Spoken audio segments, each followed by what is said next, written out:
All right, Josh Weisner from Troy Lee Designs Red Bull Ducati team manager. Before we even talk about the storylines of Dylan Ferrandis, I know that you and your team, brand new team to Supercross, you guys have been working through logistics and just getting your bearings in Supercross. What can you say about the team's effort and that you've seen from them every single weekend? This team has worked incredibly hard to get where we're at. I mean, we've only been working on the bike for, well, some of us for probably 6 months now. So, I mean, we went from never seeing this bike in person to racing it within 6 months. So it's been pretty crazy, but the crew has, the hours they've worked and the effort that they've put in is like nothing I've seen before. You had mentioned to some of our team members preseason that you guys were just struggling with getting the parts that you needed in time. Has that continued to be an issue, or are you pretty much over that part of it now? We're pretty much through that now. Parts have started to flow in, which has been good, but talking to other teams, I don't think we're the only team having these problems. It's just the climate right now is interesting, so I think everybody's fighting the same battle. Well, let's talk Dylan Ferrandis. He's been consistently, I believe, in the top 10, and we've seen him up further than that. So how satisfied are you with what he has brought so far in 2026? I mean, it's been good so far. We believe that him and the bike are capable of doing better than that. So last week we made really good strides with starts. So we just need to put all the pieces together in the same night. So hopefully we can show what the bike's actually capable of. Jason with RacerX, how much of the data is based on what he feels and what you see versus the other riders on the track? Is it a position thing? Are you comparing to other lap times? Or is it mostly just based on the feedback from Dylan and how he feels? I mean, it's primarily feedback. Our main goal is to get him happy. But at the same time, we've kind of been chasing a direction that we've now gone the other way. So we'll see how it goes. But, yeah, it's 50-50, maybe 60-40. So, what's next for Dylan? The goal that he's going to be working towards. I know you had mentioned you know he's capable of more. I don't know if the goals change race by race, but what's the immediate focus for Dylan for this round? The immediate focus, I think we need to be closer to the top 5. So I think if we can start chipping away at that, like he got to 7th in one of the Triple Crowns, the last one. So we know just with a good start and if he's comfortable on the bike, he can push to that top 5. And I think that's where him and the bike needs to be.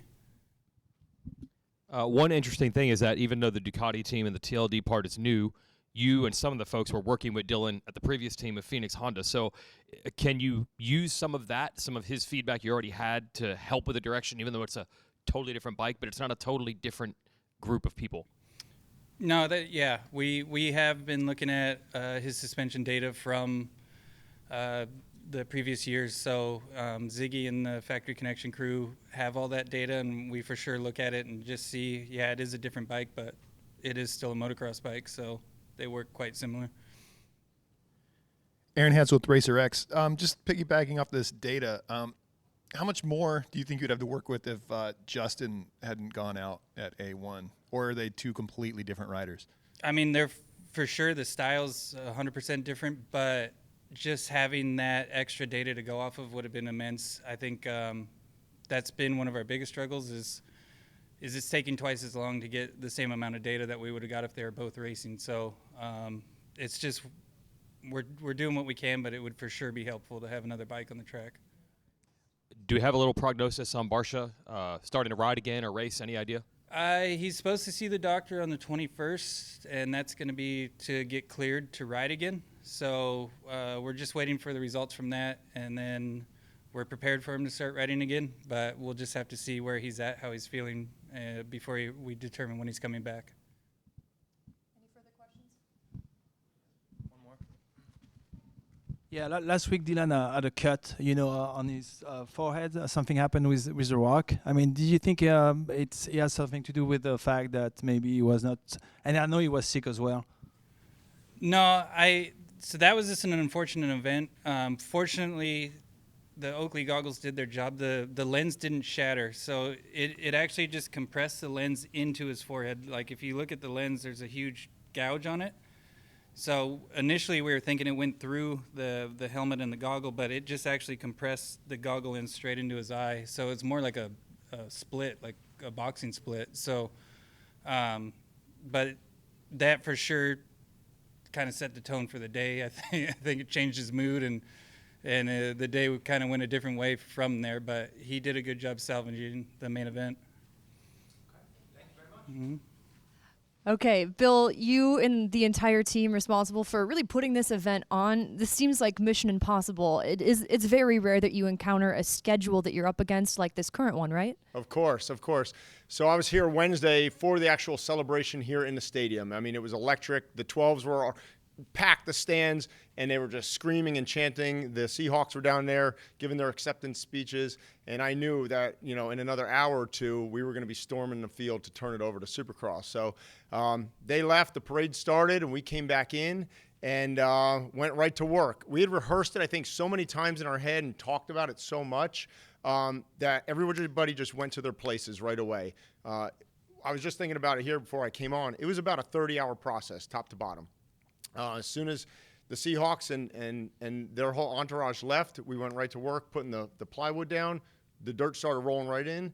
We were putting plastic up. The podium got built in record time, and it was just everyone was just hitting their marks for the past 2 days. What has the daily schedule looked like? I guess specifically, has the team had to work through the night to make up for the time lost? So we worked a little bit later on Wednesday. The operations team worked till about 8 o'clock on Wednesday evening. Dirt kept rolling till about 10 that evening. So it wasn't like, you know, anything too crazy to get just the floor pushed out. And then Thursday, dirt kept rolling in the morning. Dirtworks was in here already laying out where the jumps are going to go. And then our operations team came in about noon and continued building, you know, the finish line, the start gate, the manager tower, score tower, putting tough blocks out, that kind of stuff. And they worked, both Dirtworks and the operations team worked till 12:30 last night. So, which isn't really that bad, honestly. It was a pretty easy, you know, work schedule from noon to 12:30. So it was a lot of work. I'm not going to downplay that at all, but they were able to get it done and relatively stress-free before the rain starts.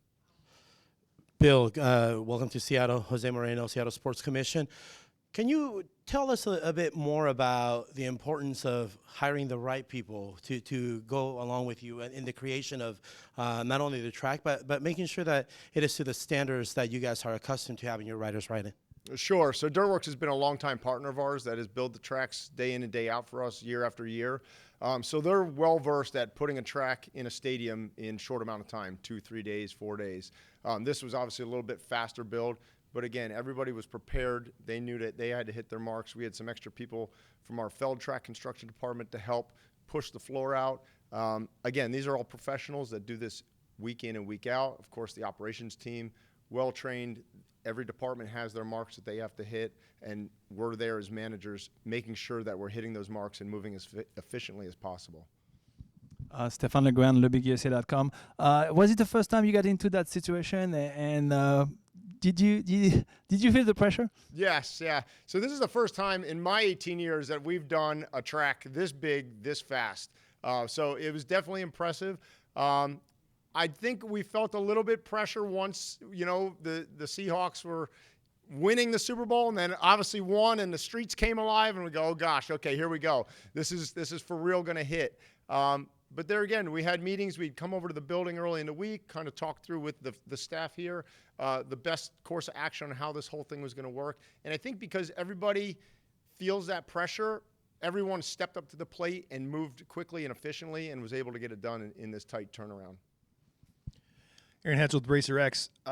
Just a question on the dirt. Is it stored is it in the elements or is it in a sheltered facility? It is stored in the elements. Typically when they put the dirt back and it's stored outside or not under any type of cover, it's piled up, but then it's slicked off so that it's shedding water throughout the year. Obviously, last time we saw this dirt was sometime maybe March. So the dirt was moist bringing it in, but it's been sunny for the past, the week that we've been here. And the dirt is in great shape right now. We got finished hauling it in yesterday about 3 p.m., built the track, ran a heavy roller over it to pack it in so the water will shed off if there's any low spots, and then, of course, covered the entire track with plastic. So tomorrow when we pull plastic for track walk, it shouldn't be a complete mud fest out there. Yeah, so when the track is built, everything under that tarp is actually pretty dry right now? Yeah, everything under that tarp is in great shape. I wouldn't say it's dry, like Philly dry, but it is in great shape. The dirt's in great shape. We're expecting to have a fantastic race here tomorrow. The elements are always an issue here at this open stadium. And I know you're not in charge of track design per se, but is the track a little bit tweaked here and there, expecting it could go either direction, even the shape of the jumps and obstacles? Sure. We always take that into consideration when we plan this track out here in Seattle. A big thing here is we always have to plan how we're going to get plastic off the floor if we do cover the track, because we typically cover the track when we come to this market. So it is designed that we can get the plastic off easily. Other than that, the only change we made this year was to take the triple and make it a double. In the event that it is muddy, we're able to kind of adjust that a little bit. Other than that, this track is a full-blown Supercross track. All right, thank you guys. I did not know I was going to get my own desk. All right, I feel like very important right now. I look good? You are important, and we're glad you're here, Freddie Noren. It seems like it's been progress again for you this season, especially the last round, if I'm not mistaken. So just to start things off, how are you feeling overall about your season? Yeah, last weekend was good. We're in the main event, getting points, and Gizmo Racing Yamaha team is doing a great job. I came into the season with a really bad foot injury, so I was behind the game to begin with. I actually didn't start riding Supercross until just before Christmas, so I knew I would have to kind of race myself into shape, I guess, to put it that way. And yeah, the speed's coming, the intensity's coming back as well, and I'm excited to just kind of keep building on this. And we have some great partners on the team as well, and making sure that the bike is always good. And yeah, I'm stoked to be here. Which foot is it, and do you have to compensate for that when you're on track? Yes, it's my left foot, and yes and no to some degree. It's still a little weaker than it should be and will be, so I am building into that. But in general, it's not really holding me back a whole lot. It's more me getting back to riding and getting that time on the bike. And being with the Gizmo guys, it's a newer team for me this year, new bike, so learning that as well. So, but it's been great. I'm loving it. What's it been like working with this team? It's been awesome. I like the group of people that we have. The atmosphere is awesome. I've been telling people I bleed blue now. I love the blue bike, so it's a good mixture. And we have, like I said, we have a lot of great partners and sponsors and parts that we run, and then just overall a great group of people. So it's been a really good transition, and I couldn't be happier. Jose Moreno, Seattle Sports Commission, welcome to town. You mentioned working through an injury. How important was it for you to not only pace yourself, but also to allow yourself grace in those moments as you were coming back from that injury to bring yourself back into a full swing? Yeah, no, it's always hard. I think yourself is always your biggest critic, right? I expected more out of myself right off the bat, so I've definitely been needing to, in a sense, tone it back a little bit mentally, knowing that, okay, it's going to take some time. And fortunately, everyone's on the same page. So, but yeah, sometimes I want to just go down and hammer out. But Supercross, is hard as it is and technical, and you could easily get in another crash and get injured again if you don't pace yourself. So, yeah, trying to keep it slow and steady, but fast enough where it's not too slow. And it's been good at Club MX. That's where I train and ride. And obviously, we have those riders there who are really good. So it's been good to practice myself into that shape as well, along with the race weekends. I know you said as far as the racing goes, the more seat time, the better. With this injury, is this something that you're taking time off during the week? Would that even be helpful for this injury? No, at this point now, it's more just me riding into it. I don't feel like it's hindering me during the week, so I'll have the weekend where, obviously we race, and I might be a little bit sore come Monday, but then come Tuesday, I'm ready to practice, and come Wednesday, practice again. So it's really not holding me back at all. Could you just give us the timeline of how this happened? I think you were about to start your own deal, maybe race the playoffs and the last couple of pro motocross rounds, and this is when this happened? Yeah, so it was right before Washougal motocross season last year. I purchased my own Yamaha bike. I was just going to go race and finish off the year on my own, and just had it's always the small crashes, I feel like. It really wasn't that big of a fall, and kind of just squished my foot. And I didn't realize you could break your foot, I guess, pretty poorly like that. So in really good boots, yeah. So I can't imagine if you had poor quality boots how that would be. So Alpenstar boots has definitely helped me not be as bad. But yeah, I did end up needing surgery, put a plate in, a couple of screws, and then I did need to take that back out in November. So yeah, it was just, it's part of the game. Stuff happens, and that's the thing that we know when we put a helmet on and go ride every weekend. Yeah, thank you. Okay, Keegan Rowley, thanks for being here. You had mentioned on social media it's been progress for you. So how much have you progressed, and specifically in what ways? Well, this is like really my first season. I came in just trying to make night shows. Like, that was my main goal. It still is the goal for the season, but we ended up making the Triple Crown.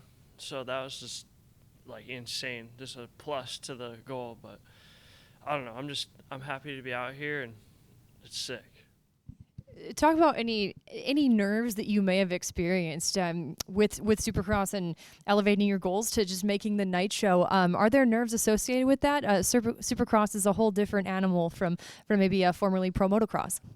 Yeah, for sure. Like, still every weekend I'm nervous, but not so much this year, just because I've kind of, I don't know, I feel like I belong out there. But 2 years ago, I was nervous for sure going into them. It was my first year. Just, yeah, really nervous. Jose Moreno, Seattle Sports Commission. Welcome to the city. You mentioned that your goals are to make the night show. Do you think that having that type of attitude and then surrounding yourself with professionals allows you to have that balance between expectation and more of a hope for success? Yeah, for sure. Like, I train at Club MX, and with all those guys, like Max and all them are obviously top dogs. And like, coming into the season, they're like, yeah, you for sure, like, night show guy, like, should aim for mains. You know what I mean? Like, aim high. So it's kind of where we're going now. Like, I've made one of them, so I believe that I belong there now. So now we just got to keep working. Just give us your story a little bit. I know you did not grow up racing dirt bikes. Explain how this all happened, and kind of quickly. Yeah, for sure. So I grew up racing mountain bikes full time, and then when COVID hit in 21, my mom didn't want me going to Europe to race over there for the summer, so we got a dirt bike, and I was like, let's try for Loretta's just to get the tickets, and I ended up making it in 125C and 250C, and then I won 125C that year, and since then, everybody's just been hooked. Like, my mom was not a fan before that, and then after that, she's like, this is awesome. What year was that? 2021. So you had not really ridden dirt bikes? No. We got a 125 in August of 2020, and Baja Brawl was my first race. And then I stayed in Florida that winter and rode dirt bikes just for cross-training for mountain bikes, but now there's no more mountain bikes. Gavin Ayala with motocross.com.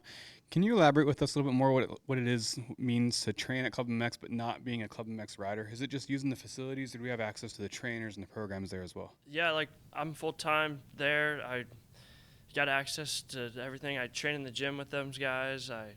I'm in the group with Chad on the track. Like, I love it there. It's the best place you could be. Okay. Thank you. Thank you, guys.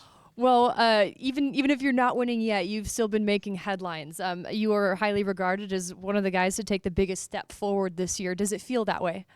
I'm honored that they say that, but I think for me, being a racer and a competitor, I don't know if anything would ever be good enough. I've always felt somehow, some way that I could be at this level, no matter what. Like, even there was times I wasn't making main events, and then I'd go and watch the main events and think, oh, I could beat that guy that's in 10th. So, yeah, I don't know. Maybe I've got some loose in the brain or something's missing, but I never really lost that belief. And I just feel like now I'm kind of showing everyone what I've always thought and knew. What's been the biggest key to that, to being able to show people what you've always thought and thought of yourself and your performance and what you're capable of? Has a lot of this been going to club, being part of the team, or what else is in that mix? Yeah, 100%. Just, having a solid program around me. And when I say program, I mean every little detail, from the mechanics to the higher ups in the team, the gym trainer, all those little things make a difference. And I was missing some of those things before, and having people around me that believe that I can be a podium guy or a top 5 guy is very important. And I think I didn't really, maybe, even though I just talked about having some sort of crazy self-belief, I think I had it maybe 90%, and I needed that last little bit. So, and that's what the whole club program has pushed me, to that 100% level, to believe in myself. I feel like the last 2 seasons, you've been a rider that, whether it's press, whether it's your competitors, anything, a couple guys have looked at you and mentioned, like, hey, if Hunter gets a chance on a really good program, we think he could break out. So coming into that, again, taking a chance, going to club, them taking a chance on you as well this year, do you feel pressure, like, with having a few years under your belt, that this was a little bit of a make or break season? Do you put that level of pressure on yourself and treat it like that? Or what was your perspective coming into the season on where you're at with your career? Coming in, for sure, I felt that way just because, I don't think many people know, but I came in on basically a tryout deal for it was just a couple months of Supercross. And so I didn't really have necessarily a backup plan. I obviously came from another team who I'd ridden for them for 3 years, and that was like my home base pretty much. It was they had my back no matter what. And so when you leave something like that and you go out on, a limb and take that big of a risk, like you can't really just turn around and like have someone take you back like that. And there was a lot of risk involved. Like, granted, I had earned a contract before the season, but maybe a crash like I had happens and I can't race, and then I've basically wasted my tryout deal. And that's part of racing dirt bikes. But at the end of the day, it's not everything's guaranteed. It wasn't guaranteed that I was going to race, and I also didn't think I was going to get the contract extension as soon as I did. So it was definitely like a make or break. I didn't really have a backup plan. I didn't know what I was going to fall back on if it didn't work out. But I do know that I went there and gave it everything I had to make it work, and it seems like it's working out so far. Jose Moreno, Seattle Sports Commission. Prove-it deals are part of every professional sport. How satisfying was it for you to find out that you were going to be rolled over and accomplish a goal that you had set for yourself? Yeah, it's nice to have that stability again, and just have the 2-year support.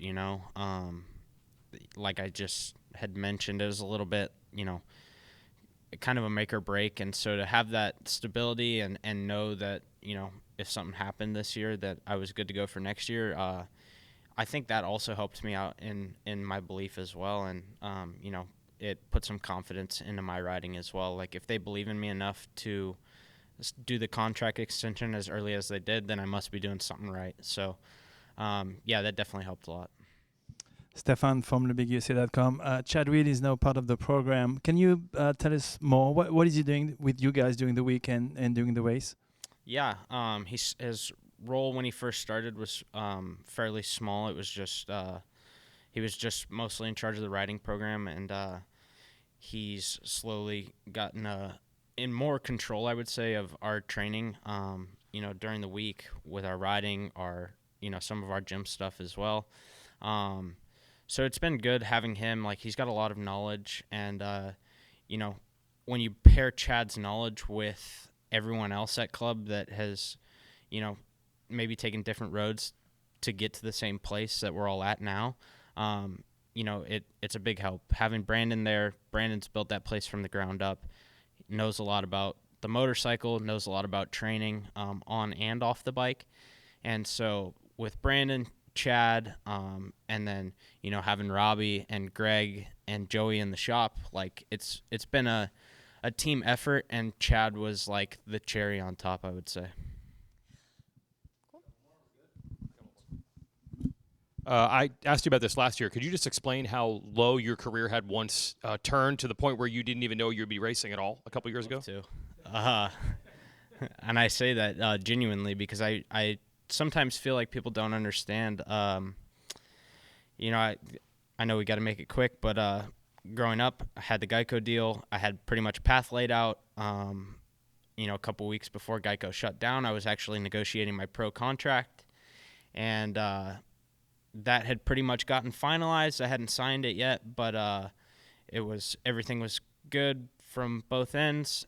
And they called me about 2 weeks later and said, "Hey, you better start looking for a new ride." And that was hard to take. So I went on for the next 2 years after that, basically doing everything on my own. I did Supercross with Tylube Honda.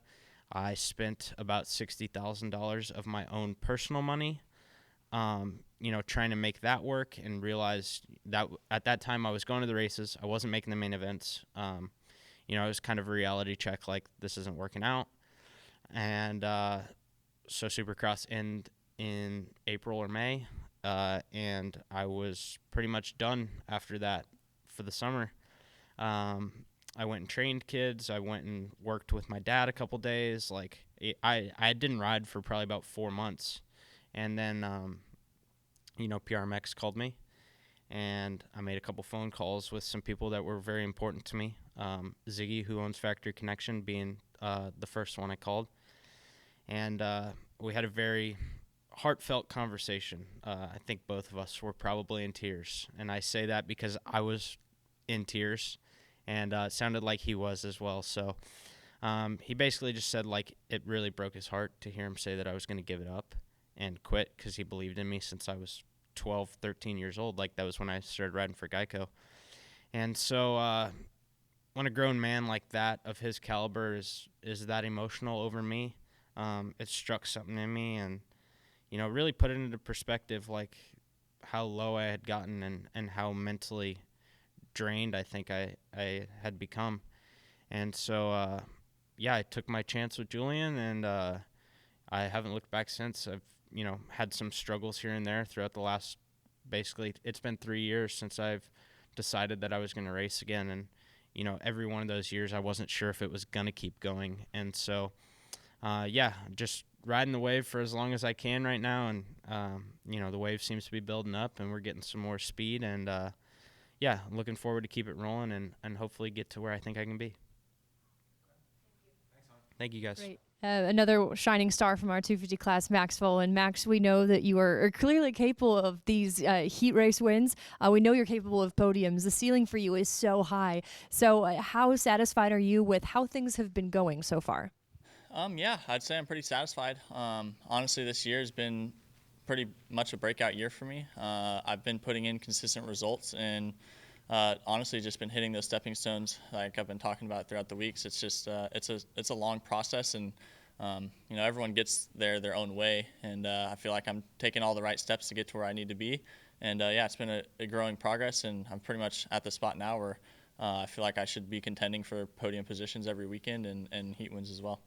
Where are you at with this bike? We had a chance to speak to your crew chief, Robbie, last week, and he said the handbrake deal, we tend to talk more about it in the media, but it's not really as much of a big thing for you guys. Are you feeling like you're in a really good place with this motorcycle? Yeah, absolutely. And I think that's a part of re-signing there for another year. I'm so comfortable with my bike right now and enjoy riding when I go to the track. And honestly, they've showed the work, and so have I, and it's just we have the same goals and trying to achieve the same things. So it's kind of hard to want to go somewhere different, and honestly, the bike's working really well right now. The suspension's good, handbrake's good, and we've got a strong motor package, so I really can't complain. Gavin Yall with motorcross.com. Max, it seems like Club MX is a ever-changing, ever-growing team. A lot of things happening throughout your time being there. Do you like that they do those changes, for instance, bringing on Chad and making strides in their own program? Do you like the change that it comes with? Would you rather be in a comfort zone, or do you like that you can grow with it?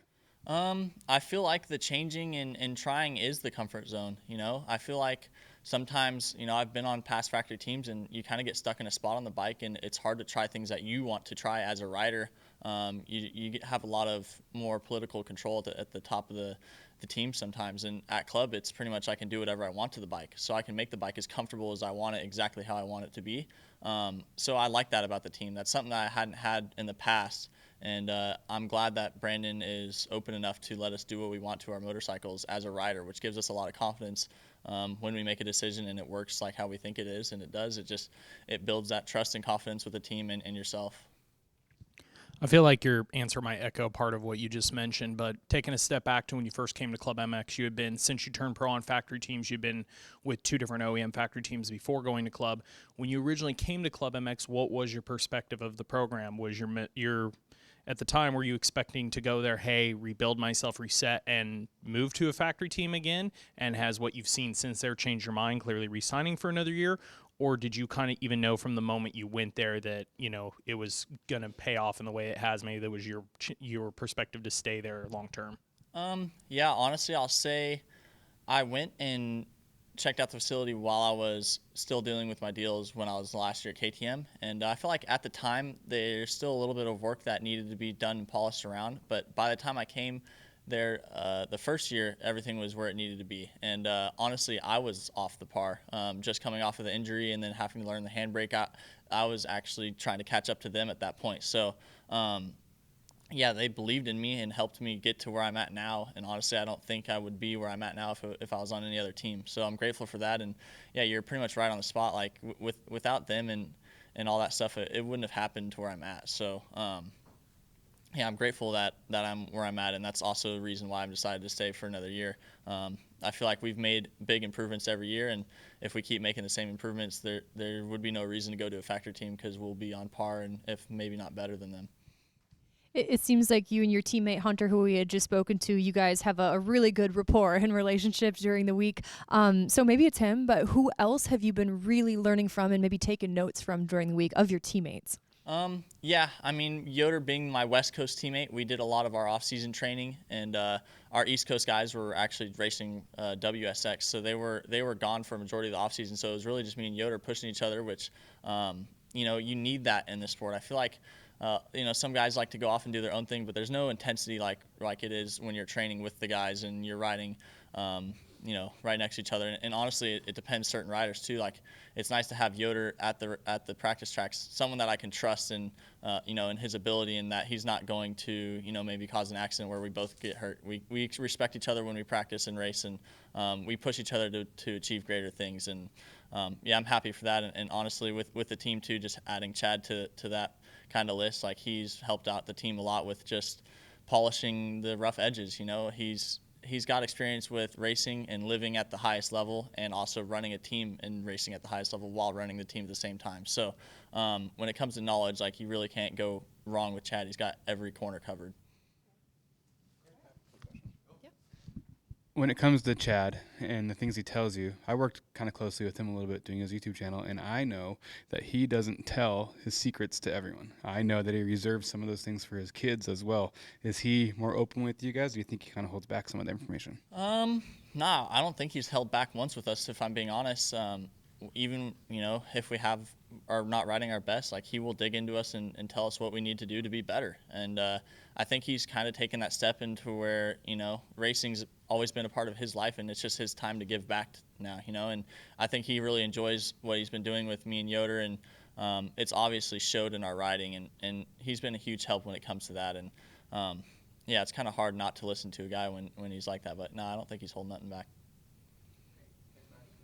Thank you guys. When preparing for a race like Seattle, you never know what it's going to do. If it's going to be a mudder, is it not? How have you and the team been preparing for this? I've heard that some teams will flood the track. What about you guys? Yeah, I think for us, it's whatever the situation is, we're going to tackle it. I think Max's first podium was in a mudder. So that doesn't scare us one bit. We have a good relationship with Fly. Fly gives us all the products we need, helmet-wise and gear-wise, to accommodate the mud. The guys at the shop have worked for a plan to have, a mud prep done.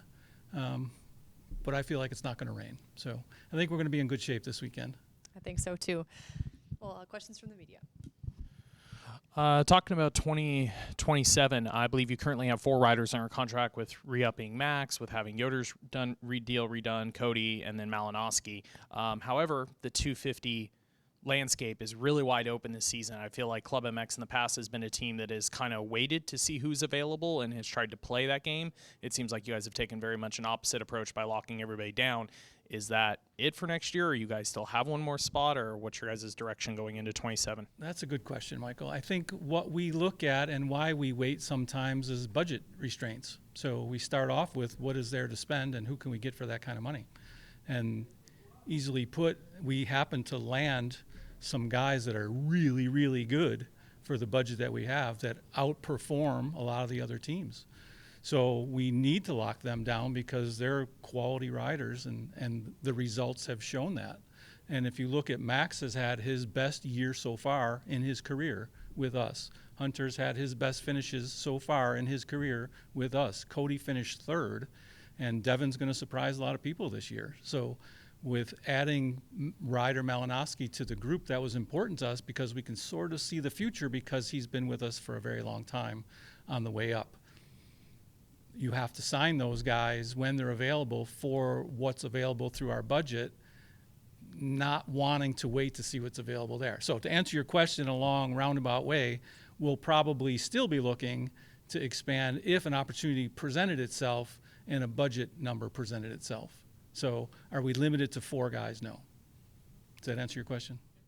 Looking ahead to the Eastern Division next weekend, one name you mentioned, Devin Simonson. You said he's going to surprise us. Why? What are you seeing from him? Well, you have to look at our track record. If you look at someone like Cody, let me go back a step. In December, there's a media days that takes place where the teams get to go to this event and you kind of learn about them inside and out.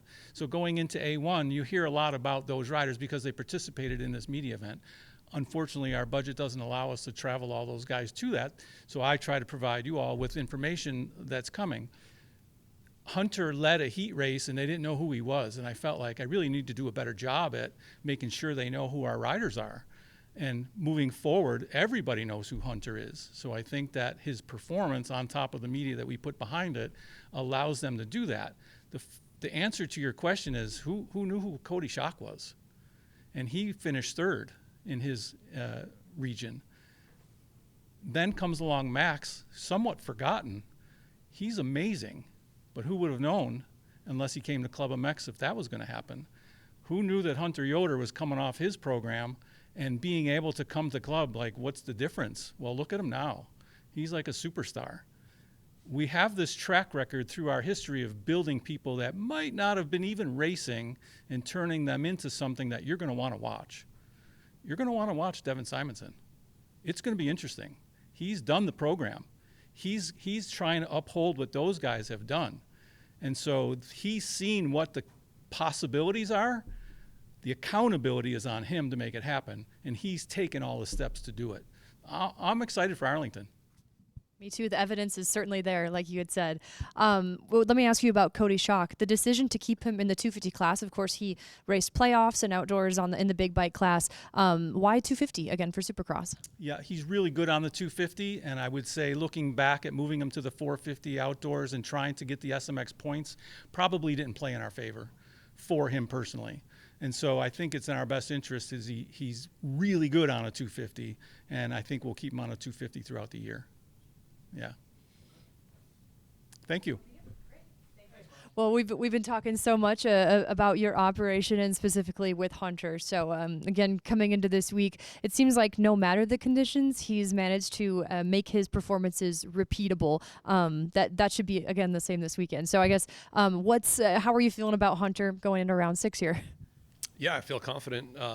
He's been really, really consistent, like you said. His starts are really good. His mental approach is probably the thing that keeps him at the front. You know, even right now having the red plate, I don't think that really is something. I think he can kind of mentally, weigh some riders down, and I just don't think that's the case with Hunter. And he knows, we all know it's a long series. Red played it at round 6 out of 17. It's awesome, but it's not something to kind of like dwell upon. I think we just need to try to do the best we can every single weekend. Easier said than done, but that's the goal. So. Lars, Jason here for RacerX and the NBC and Peacock show. I think because of the 4 straight second places, there's this assumption that Hunter must be getting frustrated to not get one of these wins. But what I've seen, it's probably the exact opposite. So can you explain his approach and how it probably is just okay and not a frustration at all? Yeah, I mean, I think the goal every weekend is do the best you can on that weekend, score as many points, try to limit your bad races, things like that, the typical approach that most people try to have. So right now we have kind of broken off into 5 guys, and there's still guys after that are close. And they're going to be there every single weekend. I mean, you guys don't know who's going to win, which is awesome. It's great for the series, and it's fun to watch. So to be second to all of those every single weekend, we have a 6-point lead, 5-point lead in the championship, which says something. So I don't think there's frustration because he wants to get his first win. Who doesn't want to win? I'm sure he wants that bonus check, all those kind of things. But, the goal is the championship. And right now we have a lead. So, I mean, if it takes all second places to get there, so be it. Michael Lindsay from BottomX. Lars, Team Honda HRC Progressive has been a powerhouse on the track now for quite a few years, but off the track, you guys have a staff that is equally as powerful across everybody's positions.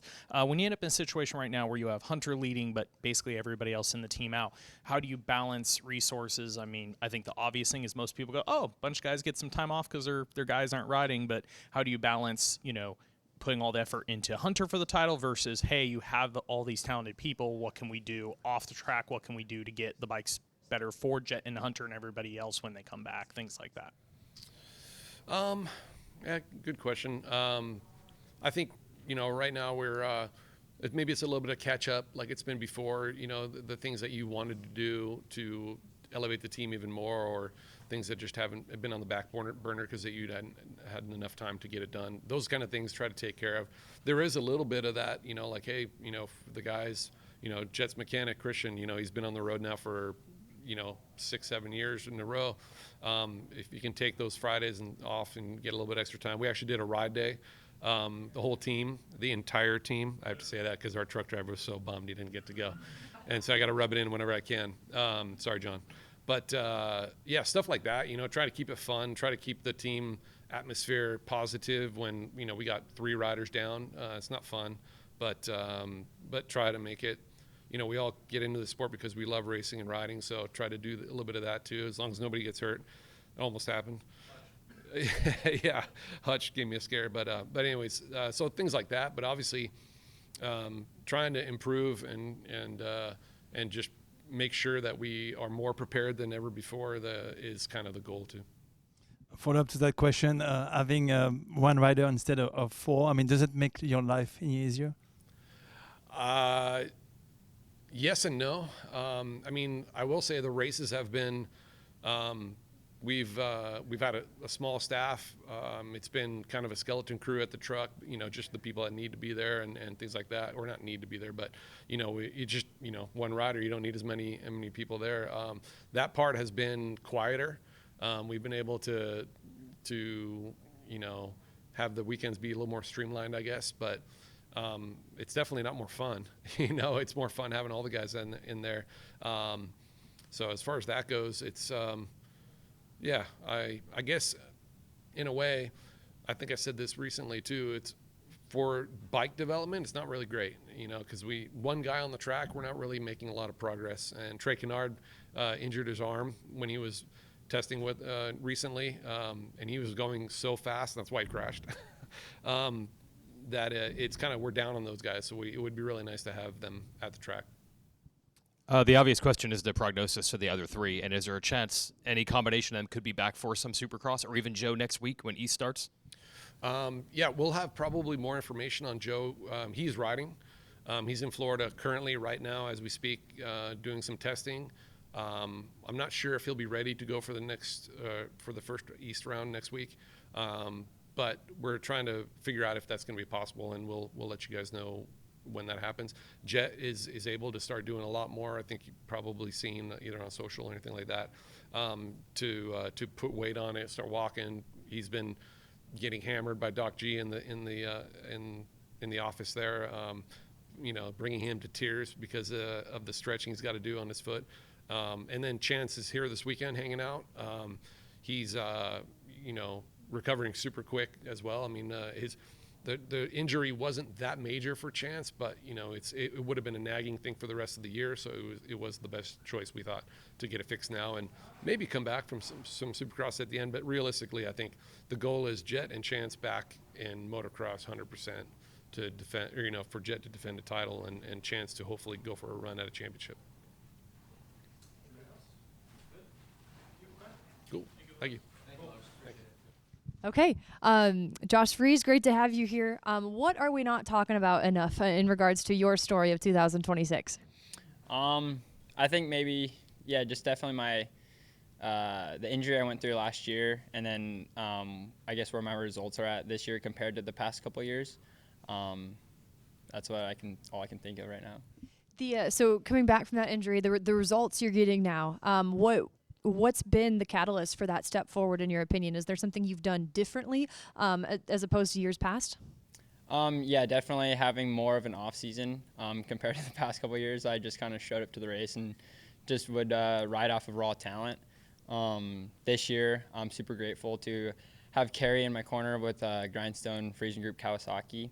And just having that change, like of the bike. I've been on the Austrian bike brand my whole life, and so being on the Kawasaki this year was a change that I felt like my career needed. And then having Kerry's support with a good off season with doing gym work and riding 4 days a week, which is never something I ever did. I only rode like maybe a couple times, like here and there. Like before the 2025 season, I rode my race bike one day before A1, and it was the week of the race. So it definitely wasn't like the program I needed. So this year having Kerry's program has been a big help. And just having 8 months off the bike from breaking my back. So I had a lot of time to think about like what I wanted to do, and I knew racing was where I was at. So it seems like Kerry being so hands-on is really impactful for yourself and your teammates. I want to ask you about the change of manufacturers, going from the Austrian brand to the Kawasaki. Has it been a smooth transition for you? It appears that way. And if not, what are you looking forward to improving for the next step? Yeah, definitely the change wasn't so difficult for me. I'm very good at adapting to anything. It doesn't take a lot of time to get comfortable. It's kind of just give me a couple laps and I'll figure it out and know what I need to do. So the change wasn't so bad, and the change in I forgot kind of the last part of your question. I'm sorry. Just the transition to Kawasaki, and what's that next step you're looking to maybe get better at or more comfortable with on this brand manufacturer? Yeah, the transition was good. I think just having more time. Like I said, I'm good at getting comfortable quickly on something, but over time getting even more comfortable is what kind of my main drive is. Like I've only been on the bike for I think just a couple months now, so I'm kind of like curious to know if I feel this good already with more testing in the future, how much more better I would feel. 10th, 11th, 12th, past 3 races, what's it going to take to live in that top 10 range? Definitely my starts. I've had a few people ask me, like what's holding you back from that 7th to 10th place, position in the main. And I would for sure say my starts. When I look at all my times and things like that throughout the race, everything looks pretty good, but I'm just stuck in that 11th, 12th, 13th place spot. I was able to get 10th place at A2, which was really awesome. And I definitely want to be consistently in the top 10. My starts were really great at the first couple rounds. Then I'm not sure what I changed, if it was mentally or what, but there's definitely some things that I worked on, and hopefully I can bring it into this weekend and start up there in the 7th place spot and just stay there the whole main. With those starts, sounds like you're working on your end of it as far as the bike goes. Is this something that you and the team are working with on the motorcycle as well to help improve those starts? Or in your opinion, is this mostly on you at this point? Definitely like in the beginning, it was like, okay, let's try and, different hole shot button settings and things like that. And I felt like we got a good spot on the bike setup for the start. I think now it's like on me where I'm kind of changing my body position and not so much like doing what I normally was doing. I was trying to change some things and make it think I was making the start better, but I think I was making it worse, just trying something different that I'm not normally used to. So this weekend I definitely want to just go back to how I've normally been starting and then just go from there, because it can't really get any worse than it has been.